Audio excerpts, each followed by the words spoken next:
Assalamualaikum warahmatullahi wabarakatuh. Pada kesempatan kali ini kita akan belajar mengenai surat Al-Alaq ayat 1-5.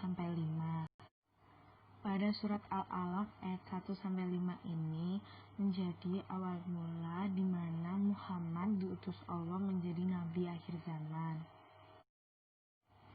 Berawal ketika Nabi Muhammad berusia 40 tahun. Pada saat itu, dunia sedang diliputi oleh keburukan dan kebodohan, di mana banyak umat manusia yang melakukan tindakan tercela dan sulit untuk diajak menuju jalan kebaikan. Pada saat itu, penduduk kota Mekah banyak melakukan perbuatan tercela, seperti berjudi, minum minuman keras, mabuk-mabukan, hingga menyembah patung. Melihat keadaan kota Mekah dan penduduknya yang tenggelam dalam keburukan dan kebodohan, hati Nabi menjadi sedih. Nabi merasa tidak sanggup melihat keadaan kota Mekah dan penduduknya yang semakin parah. Beliau merasa bahwa kota Mekah seolah-olah sempit baginya untuk hidup.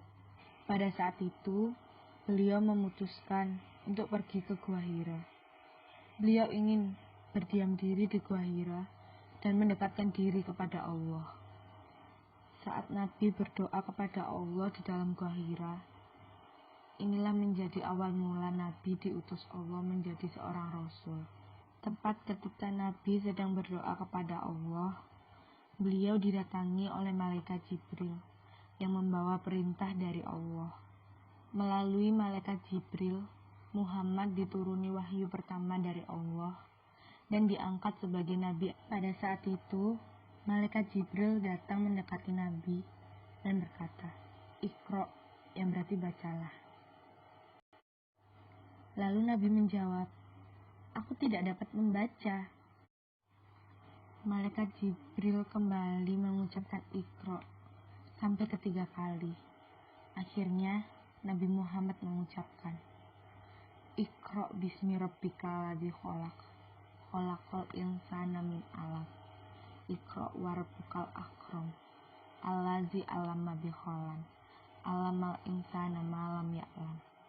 Dan pada saat itu, turunlah wahyu pertama Nabi, dan itu terjadi di dalam Gua Hira, tepat pada tanggal 17 Ramadan. Dan pada saat itu, surat Al-Alaq ayat 1-5 menjadi surat pertama yang ada di dalam Al-Quran.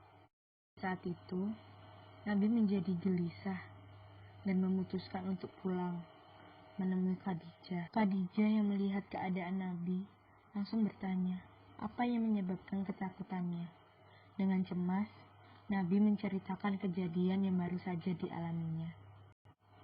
Khadijah berusaha menenangkan hati Nabi, dan Khadijah pun membawa Nabi menemui Warokah, salah satu sepupu Khadijah yang seorang Kristen dan mengerti tentang kitab Taurat dan Injil. Setelah mendengar apa yang dialami oleh Muhammad, Warokah lalu berkata, "Sesungguhnya engkau adalah Rasul untuk umat ini, dan engkau telah didatangi malaikat Jibril yang pernah datang pula kepada Musa." Setelah saat itu, wahyu Allah terputus selama beberapa waktu. Kemudian, Allah menurunkan kembali wahyunya kepada Nabi secara berangsur-angsur. Dan pada saat ini, wahyu Allah yang diturunkan kepada Nabi dapat kita baca dan pelajari setiap hari, dan yang kita kenal sebagai Al-Quran.